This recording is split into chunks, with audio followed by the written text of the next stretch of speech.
just 2 years, we are now importing more consumption goods than capital goods.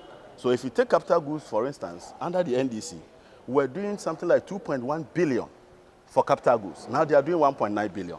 What it means is that we are not getting more goods that are required to set up factories and to expand factories. So they are not producing.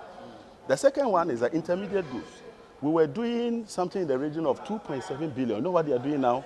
They are doing just 2 billion. What it means is that we are not importing enough raw materials for our factories to produce. We were doing less consumption goods. So you see that once we were importing more capital and intermediate goods to expand production, we're now importing less for consumption because we're producing more here. So you notice that when it comes to consumption, whilst we're doing less, we're doing something around 2.7 billion.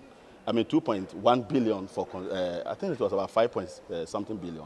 Now they are doing almost 500 million more. Okay, so when you look at consumption, when we were doing about 2.1, they are now doing 2.7. So what does that tell you? It means that we are not producing enough, but rather because we are not producing enough, people are forced to go and import to make up for the difference. And when they are going to import consumption, what happens? They will use the dollar.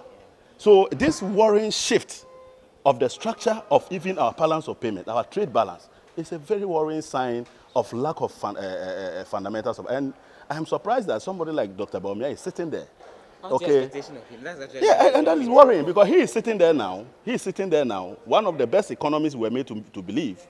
And he's now importing more final goods that are consumed than capital and than intermediate goods. So what is he telling us? He's now telling us that Ghana doesn't have the capacity to produce. So you see the manufacturing companies are collapsing. But this is even worrying because this is post-Zoomso.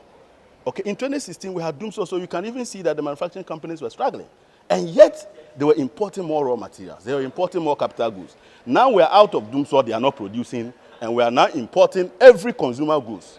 Okay, so the first stage is that the structure of our trade balance is now skewed in favor of consumption goods and not capital and intermediate goods. And so that is one of the reasons, and this doesn't have to be a long-term project because we were doing it. How come it has deteriorated?